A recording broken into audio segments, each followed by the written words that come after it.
This is Rahul with mysmartprice.com, and today we are at the launch of the Gionee Elife S7, one of the slimmest phones that we have in the market right now. So we will basically taking a closer look at the phone, which I have in my hand right now. So talking about the features of the Elife S7, first of all we start off with the fact that this is a 4G LTE enabled phone, and this is a 4G LTE enabled dual SIM phone, one of the few phones that can do that. So let me take you around the design of the phone first. As you can see, this is 5.2 inch display. This is a 5.2 inch Full HD AMOLED display. So this the brightness is turned down right now. It's actually a very vibrant display.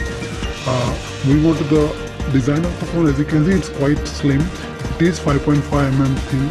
It's actually slightly thicker than the S5.1, but you won't probably notice it. The front side of the phone is dominated by the front camera, and we have the sensor here and the earpiece here. We are taking a closer look at the design of the Gionee Elife S7. The front of the phone is dominated by the huge 5.2 inch display, and at the top of the device we have nothing, and at the bottom of the device we have the USB port, the speakers grill, and the 3.5mm jack, and the USB micro USB port, as well as the speaker. That's for the microphone. The left side we only have the SIM tray, which actually houses dual SIMs.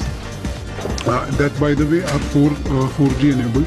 And the right side we have the volume rocker keys here, and the wake up and sleep button and the power button, all combined into one.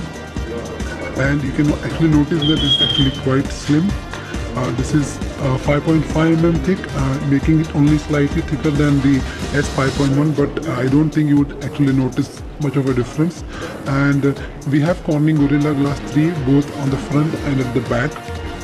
Now we'll take a closer look at the specifications of the phone. The phone is, like we already mentioned, this is a 4G LTE device. The phone houses a true octa-core 1.7 GHz 864-bit chip, which is made by NTK, the MediaTek processor, which many Gionee phones come loaded with. And now taking a look at the camera of the phone, we have the front camera here, which is an 8 megapixel unit. This is not an autofocus camera. At the rear we have the 13 megapixel rear camera, which has LED flash as well. And moving on to the operating system of the phone thankfully runs Android 5.0 right from the start. It's running Lollipop already. You can see that it's running Android 5.0 Lollipop. This is actually good news for many people who have been unhappy with the kind of updates that Gionee has been providing.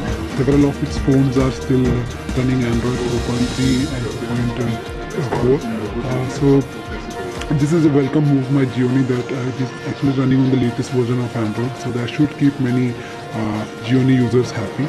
And as you can see, this is not the stock Android as expected from Gionee. This is running the Amigo UI, that is Gionee's own customized UI.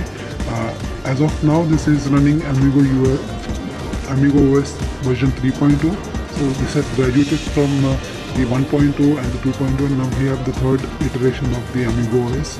So we haven't actually tested out the UI in detail, so we can expect that in a detailed review that should follow this small hands-on.